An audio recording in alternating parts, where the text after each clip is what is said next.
The cell was cold and dark, and smelled like something between rust and rotting flowers. Commander Alara Vance had been counting the days by scratching marks into the strange metal walls with her fingernail. And she had reached 23 marks when the guards finally came for her. The Kovathi guards were tall insectoid creatures with 4 arms and compound eyes that reflected light like broken mirrors. And their mandibles clicked in a language that sounded like stones grinding together. The Eternal One wishes to see the human specimen. One of them announced through a translation. Device strapped to its thorax, Alara stood slowly, her muscles aching from weeks of confinement, but she kept her face calm and her breathing steady. This was the moment she had been waiting for 3 months ago. Earth had received its first contact from an alien civilization, and it had not been the peaceful meeting that humanity had always dreamed about. The Kovathi Empire had conquered 17 star systems across the galaxy, and they had sent a simple message to Earth: surrender or be destroyed. Humanity had chosen to fight. And humanity had lost. The Kovathi fleet had swept through Earth's defenses like a blade through water. And within weeks, they had established control over the planet. Millions had died in the initial assault, and millions more had been taken as prisoners to serve the Empire. Alara had been a commander in the United Earth Defense Force, and she had watched her entire squadron get torn apart by Kovathi, weapons that made human technology look like children's toys. But she had survived, and she had been captured, and she had been brought aboard the flagship of the Kovathi Queen herself, and she had come with a plan before her capture. Alara had visited a secret laboratory where Earth's brightest scientists had been working on a desperate last hope. They had developed a neurotoxin derived from the cone snail, one of the deadliest creatures on Earth, and they had modified it to attack the nervous systems of insectoid species. The delivery system was a tiny dart no bigger than a grain of rice, and it had been surgically implanted beneath Alara's collarbone in a small organic capsule. The Kovathi scanners were designed to detect metals and energy signatures and synthetic materials, but they had never thought to look for something made entirely of organic compounds hidden inside a human body. The guards led Alara through corridors that seemed to pulse with bioluminescent light, and everywhere she looked, she saw the signs of an ancient and powerful civilization. Carvings on the walls depicted the history of Kovathi conquest, showing world after world falling before their might.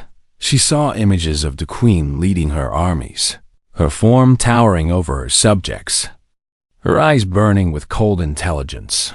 Finally, they reached a massive chamber with ceilings so high they disappeared into shadow.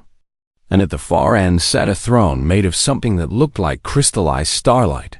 And on that throne sat Zixthara the Eternal, queen of the Kovathi Empire. She was magnificent in a terrible way. Her body was covered in bronze-colored plates of chitin that overlapped like ancient armor, and her 4 arms rested on the sides of her throne with casual menace. Her compound eyes were huge and dark, and seemed to see everything at once. And when she spoke, her voice resonated through the chamber like distant thunder.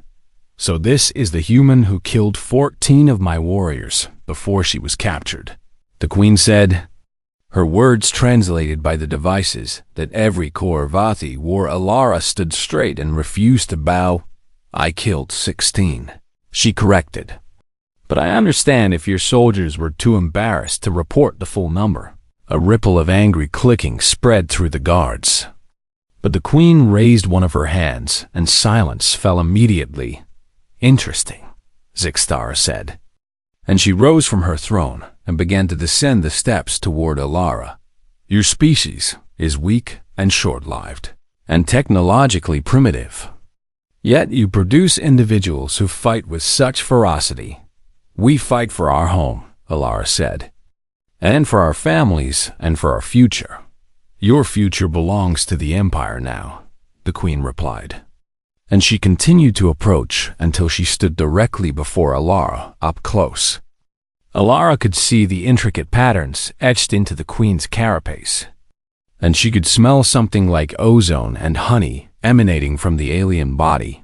The queen leaned closer, her compound eyes examining Alara with obvious curiosity. "I've studied your species," Zixtara said, "and I find you fascinating in your contradictions. You create beautiful art and then wage brutal wars. You speak of love and compassion and then commit terrible cruelties against each other. You are perhaps the most confusing species we have ever encountered." Alara's heart was pounding so hard, she was certain the queen could hear it. This was her chance. This was the only chance humanity might ever get. "Maybe that's because you don't really understand us at all," Alara said, and she pressed her fingers against her collarbone and felt the tiny capsule beneath her skin. With one sharp motion, she pushed and twisted, and the capsule ruptured, and the dart shot forward through her flesh, and through the thin gap between the queens' thorax plates. Zixtara stumbled backward with a sound that might have been surprise or pain, or both. The guards rushed forward with weapons raised, and Alara closed her eyes and waited for death. But it did not come. Instead, she heard the queen's voice, weak and strained, but still commanding. "Stop." Alara opened her eyes and saw something impossible. The queen was on her knees, her body trembling, her breathing labored. But she was not dead.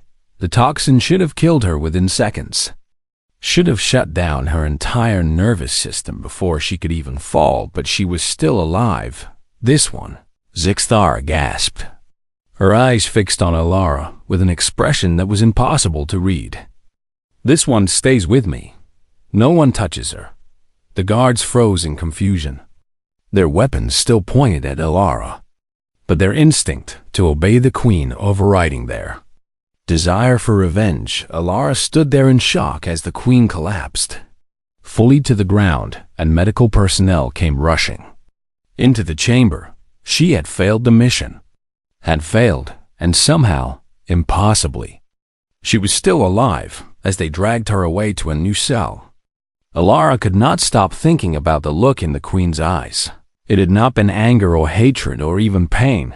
It had looked almost like fascination. 3 days passed, and Alara heard nothing but rumors whispered by the guards outside her cell. The queen was dying. They said the queen was already dead. Others claimed the queen had gone mad and was destroying everything in her chambers. But on the 4th day, the cell door opened, and a Kolvathi physician entered with 2 guards. And they led Alara through corridors she had never seen before. These passages were different from the rest of the ship.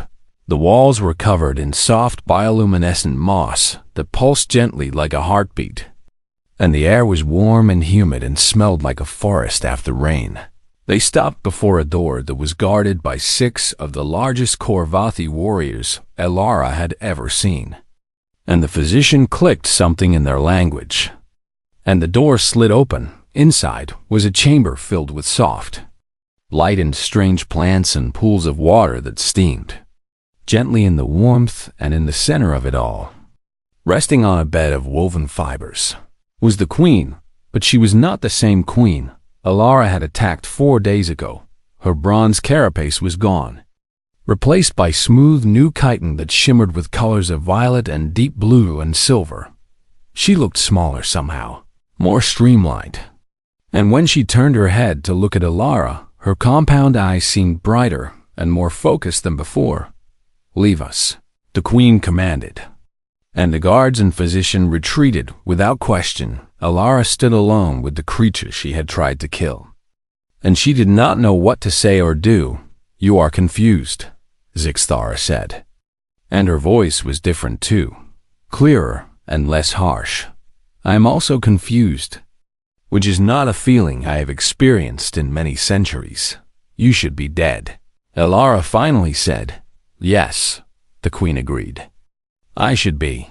Your poison was expertly designed. It entered my bloodstream and began shutting down my neural pathways, exactly as you intended. But something happened." She rose from her bed slowly, testing her new limbs as if she was not quite used to them yet. My species has a biological response to certain types of cellular damage, she explained. When our bodies detect that we are dying in particular ways, we can sometimes trigger a process called molting. We shed our old form and grow a new one.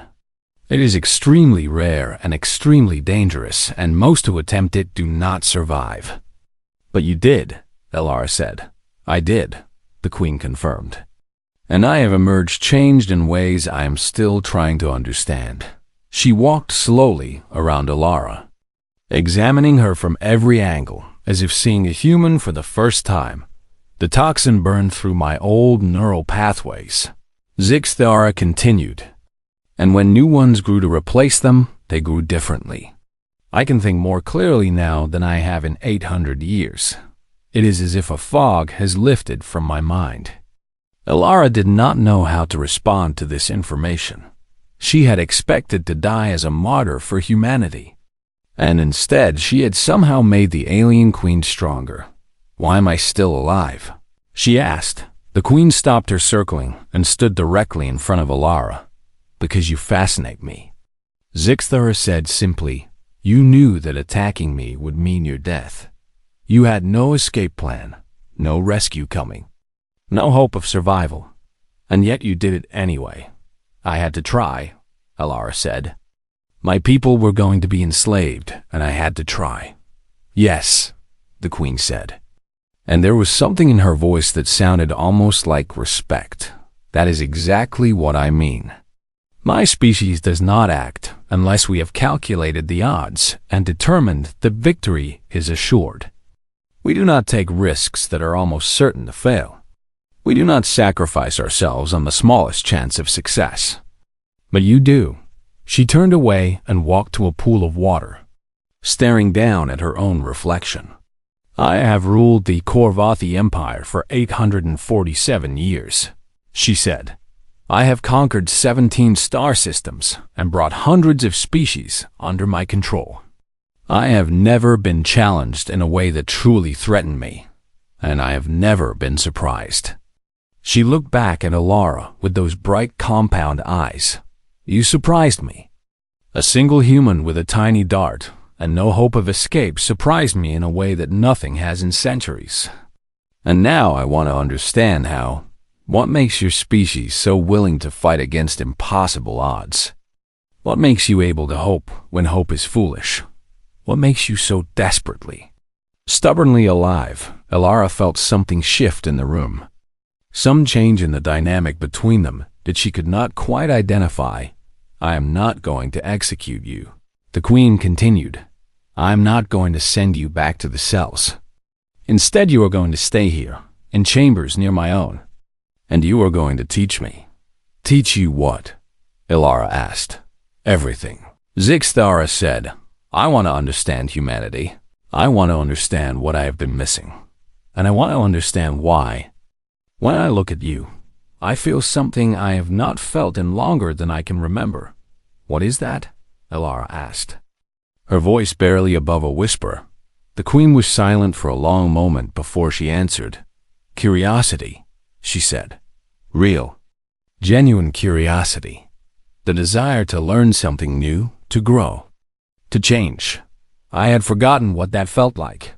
Your poison did not kill me, Commander Vance, but it did wake something up inside me that had been sleeping for a very long time. And for that, I find myself feeling something else that is unfamiliar. I find myself feeling grateful. Elara stood in that strange warm chamber with its glowing moss and steaming pools, looking at the alien queen who should have been her enemy, and she realized that everything she had expected about this mission had been wrong. She had come here to end a tyrant. Instead, she had somehow created something new, and she had no idea what that something was going to become. 6 months had passed since the poisoned arrow, and Elara Vance had become something she never expected to be. She was no longer a prisoner. She was no longer even really a guest. She had become, impossibly, a teacher. Every day the Queen would summon her to the royal chambers. and they would talk for hours about humanity and Earth and everything that made Ilara's species unique. At first, Ilara had been suspicious and guarded, certain that this was some elaborate trick or manipulation. But as the weeks turned into months, she began to see that Zixthora's curiosity was genuine. The Queen wanted to know everything. She asked about human history, and Ilara told her about the wars and revolutions and struggles that had shaped Earth's civilizations. She asked about human art, and Ilara showed her images of paintings and sculptures, and described music in ways that made the Queen tilt her head in confusion and wonder. She asked about human relationships, about families and friendships and love, and Ilara found these conversations the hardest to explain. You bond with others who share no genetic material with you, Zixthera said one evening, her voice filled with puzzlement. You call them friends, and you would sacrifice for them as readily as for your own offspring. Sometimes more readily, Ilara admitted. Friendship is not about genetics.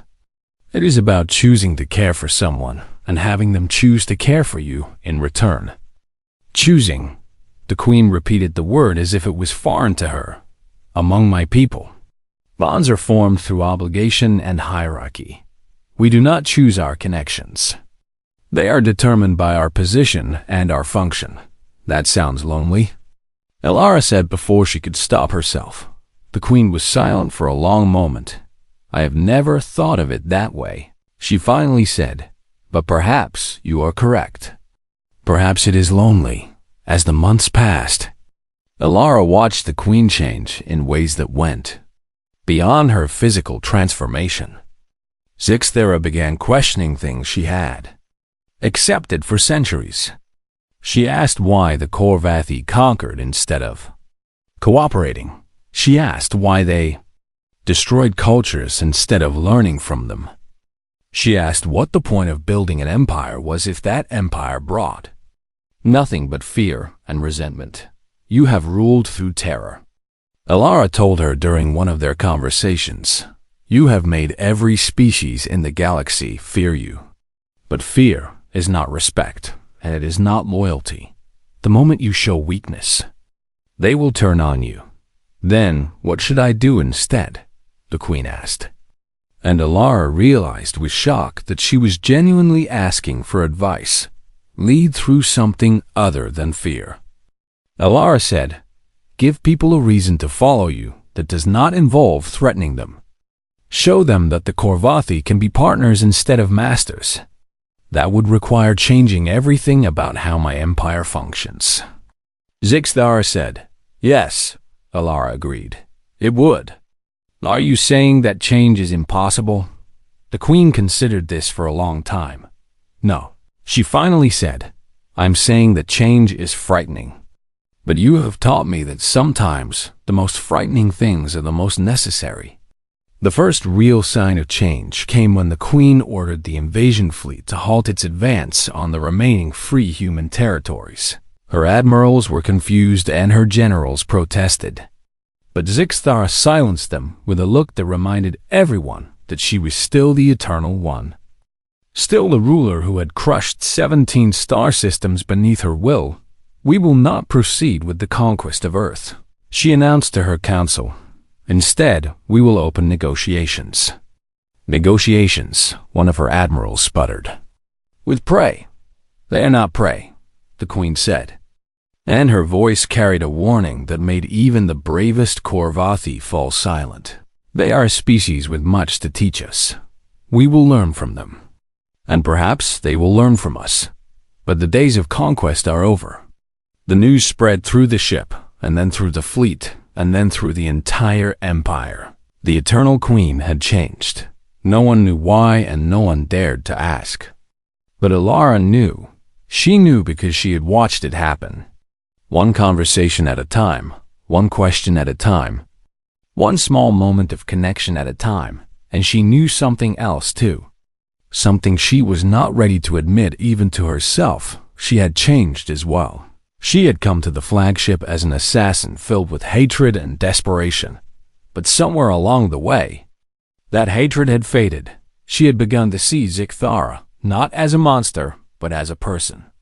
Complicated and flawed, and searching for something better, she had begun to look forward to their conversations, to enjoy the Queen's strange humor and unexpected insights.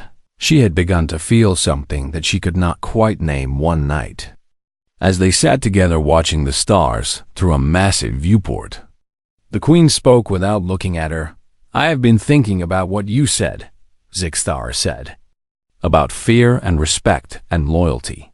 And what have you concluded?"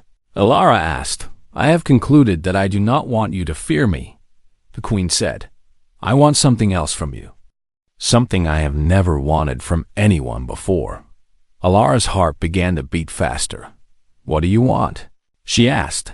The Queen finally turned to look at her, and in those compound eyes Alara saw something that looked almost vulnerable. "I want you to choose me," Zixthara said. "Not because you have to, not because I command it, but because you want to. I want to be chosen. I think that is what humans call friendship." Alara felt tears prickling at her eyes, which was absurd because she was a soldier and soldiers did not cry over alien queens. "Yes," she said softly. "I think that is exactly what it is called." And in that moment, with stars wheeling past the viewport and the vast cold universe stretching endlessly around them, something new was born between them, something that felt like hope. The Galactic Council had not gathered in emergency session for over 200 years. The last time had been when the Korvathi Empire had declared war on the Velkor Federation, and everyone had come to watch the beginning of what they assumed would be a short and brutal conquest. This time, they had gathered to witness something even more unbelievable.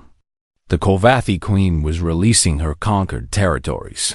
The great chamber of the council was a massive sphere floating in neutral space, with delegations from over 100 species arranged in tiers that rose toward a domed ceiling painted with the stars of the galaxy. At the center of the chamber stood two figures that had become the most talked about beings in known space: Queen Zixthara, the Eternal, her violet carapace gleaming under the bright lights, stood with all four of her arms folded in a posture of calm patience, and beside her stood Alara Vance, formerly commander of the United Earth Defense Force, formerly prisoner of the Korvathi Empire, and now officially designated as ambassador and advisor to the Queen. The Beja to the Queen. The murmuring in the chamber was like the sound of a distant ocean. Every species present had heard the rumors, but few had believed them. The human who had tried to assassinate the Queen was now her closest companion. The conqueror of worlds was signing treaties of peace and cooperation. The universe had gone mad. We recognized the delegation from the Korvathi Empire, announced the council moderator, a crystalline being from a species so old that no one remembered their original name. "You have called this session to make an announcement. Please proceed." Zixthara stepped forward, and even after all these months, Alara still felt a small thrill of something when she watched the Queen command a room. "I have ruled the Korvathi Empire for 847 years, the Queen began, her translated voice carrying to every corner of the vast chamber. "In that time, I have conquered 17 star systems and brought hundreds of species under my control. I have built the most powerful military force in the galaxy. I have been feared by every civilization that knows my name." She paused, and the silence in the chamber was absolute. "And I have been wrong." The murmuring erupted again, louder this time, and the moderator had to call for order multiple times before it subsided. "I came to power in an era when conquest was the only path to security," Zixthara continued. "My predecessors taught me that strength was the only thing that mattered, that other species were either threats to be eliminated or resources to be exploited. I believed them because I knew nothing else." She turned slightly and her eyes found Alara's. "But I have learned a different way. I have learned that true strength does not come from making others fear you. It comes from making them want to stand beside you. I have learned that the greatest power is not the power to destroy, but the power to create, to build, to grow. I have learned these things from a species that my empire nearly destroyed. I have learned them from humanity." She gestured for Alara to step forward. And Alara moved to stand beside the queen, despite the hundreds of alien eyes watching her every movement. "This human tried to kill me," Zixthara said. "And in doing so, she saved me. She showed me that courage is not the absence of fear, but the choice to act despite it. She showed me that hope can survive in the darkest places. She showed me what it means to truly live. And now I wish to share what she has taught me with the rest of the galaxy." The queen raised one of her hands, and a holographic display appeared in the center of the chamber, showing a document covered in symbols from dozens of languages. "The Korvathi Empire proposes the creation of a new galactic alliance," she announced. "Not an alliance based on fear or domination, but one based on cooperation and mutual respect. We will release all territories we have conquered in the past century. We will share our technology freely with any species that wishes to learn. We will open our borders to trade and cultural exchange. And we will defend any member of this alliance against external threats. Not as conquerors, but as partners." The chamber erupted into chaos. Delegations were shouting at each other and at the queen. Some in disbelief and some in outrage, and some in what might have been hope. One voice cut through the noise. "Belonging to the Velcor ambassador, a tall avian creature with brilliant blue feathers." "And what of the human?" the ambassador demanded, pointing one wing at Alara. "She attempted to murder you. She is a terrorist and an assassin. Why does she stand at your side as if she belongs there?" Alara felt her muscles tense, ready for a fight that she knew she could not win. But Zixthara's voice stopped her. "She did not try to murder me," the queen said calmly. "She tried to save her people. There is a difference that I did not understand until recently. When your home is threatened, when everyone you love is in danger, you do not calculate odds or weigh consequences. You act. You hope. You fight even when fighting seems hopeless. That is not terrorism. That is love." The word hung in the air, strange and unexpected coming from the mouth of the galaxy's most feared conqueror. Humans have a capacity for love that I have never encountered in any other species. Zixthara continued. They love their families and their friends and their homes and their ideals. They love so fiercely that they will die for what they love. And they love so generously that they can learn to care even for those who were once their enemies. She looked at Alara again. And this time, there was something in her eyes that made Alara's breath catch. "Ambassador Vance is not my prisoner, or my servant, or my trophy. She is my partner. She is my advisor. She is my friend. And I would not be standing here today if not for her." The vote that followed was the closest in Galactic Council history. But when it was over, the alliance had been approved by a margin of 7 votes, and the galaxy had changed forever. As they walked out of the council chamber together, surrounded by guards and diplomats and journalists from 100 worlds, Alara felt Zixthara's hand brush against hers. It was the briefest touch, gone almost before she registered it, but it sent electricity through her entire body, and when she looked up at the queen, she saw that those compound eyes were looking back at her with an expression that went far beyond friendship, far beyond partnership, far beyond anything Alara had words for not yet. Anyway, but she was beginning to think she might find those words soon. 1 year had passed since a desperate human soldier had fired a poisoned dart at an alien queen. 1 year since everything had changed. Alara stood on the observation deck of the royal vessel, watching Earth rotate slowly beneath her. The blue and green and white of her home planet filled the viewport like a painting too beautiful to be real. Behind her, she heard the soft clicking of Korvathi footsteps, and she smiled without turning around. "You always know where to find me," she said. You always come here when you are thinking deeply, Zixthara replied, moving to stand beside her. It is not difficult to predict. They stood together in comfortable silence, watching the planet turn. So much had changed in the past year. The Galactic Alliance was thriving beyond anyone's expectations. Trade routes had opened between species that had never spoken to each other before. Cultural exchanges had begun, with Korvathi artists learning human painting techniques and human scientists studying Korvathi biology. Earth was rebuilding, no longer under occupation, but as a full partner in something larger than humanity had ever imagined. And Alara had become something she never thought she would be. She was an ambassador and a diplomat, a bridge between two species that had been at war just 1 year ago. She was respected throughout the galaxy, her story known to billions of beings across hundreds of worlds. She was happy, truly, deeply happy in a way she had not thought possible after everything she had lost. But there was still something missing, something she felt every time she looked at the Queen, something she saw reflected back at her in those compound eyes. Alara, Zixthara said, and there was something strange in her voice, something that sounded almost nervous.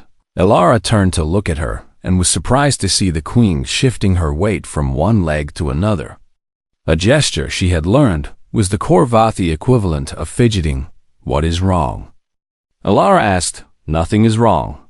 The Queen said quickly, everything is fine.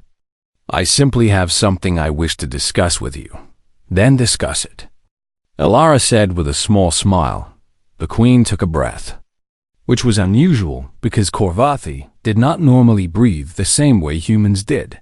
I have been studying your customs extensively, Zixthara began, particularly the custom you call marriage. Alara's heart stopped. For a moment she was certain she had misheard. Marriage, she repeated. Yes, the Queen said. And now she was definitely nervous, her mandibles clicking in rapid patterns that Alara had learned indicated anxiety. Among my people, bonds between individuals are purely political.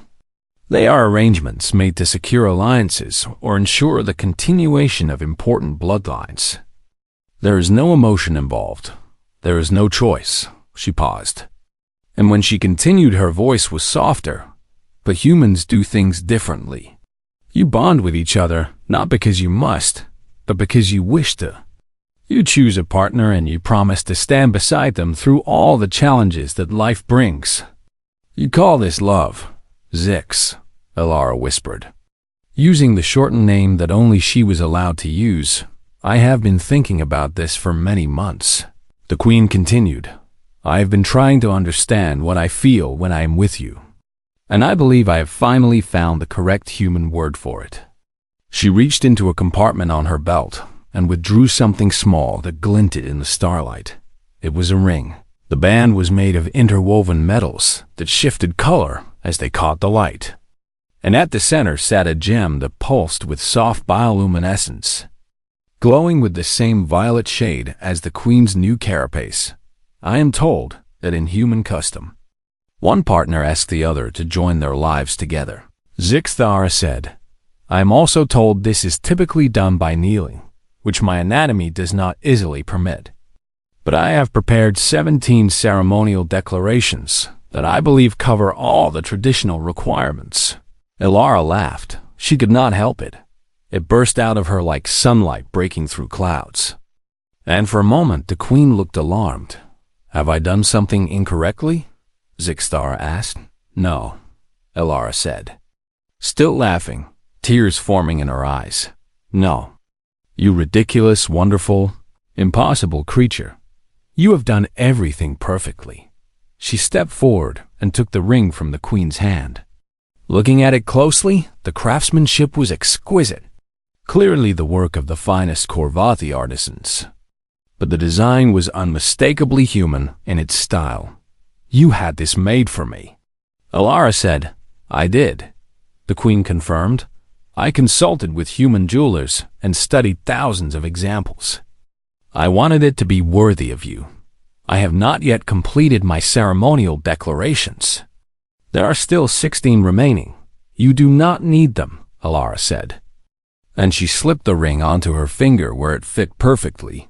You do not need speeches or ceremonies or traditions. You just need to ask. The queen was silent for a moment, her compound eyes fixed on Alara's face. Alara Vance, she said finally, her voice barely above a whisper. Will you bond with me? Will you choose me? Not because you have to, but because you want to. Will you be my partner, my advisor, my friend, and my love for whatever time we have together? Alara reached up and placed her hands on either side of the queen's face. A gesture that would have been unthinkable a year ago. Yes, she said. Yes to all of it. Yes forever. The queen made a sound that Alara had never heard before. Something between a sigh and a song, and her forearms wrapped around Alara in an embrace that felt like coming home when the news reached Earth. The reaction was mixed. Some people celebrated the unprecedented union between human and Korvathi. Others were confused or disturbed, or angry. But one commentator on a news program said something that seemed to capture what many felt a year ago. Alara Vance was sent on a suicide mission to kill an alien tyrant. Today, she is marrying that same alien, who has become one of the greatest reformers the galaxy has ever known. If you ask me, that is the most human story I have ever heard. We went to war, we fell in love, and we changed the universe. What could be more human than that? On the observation deck, still wrapped in each other's arms, Alara and Zixthara watched Earth turn beneath them. What happens now? Alara asked. Now, the queen said, we build something new, together, for as long as we have, and in that moment, with stars wheeling past and the whole galaxy watching, and a future brighter than either of them had ever imagined stretching out before them. They held each other and they hoped, because hope, as it turned out, was the most human thing of all, and it was contagious.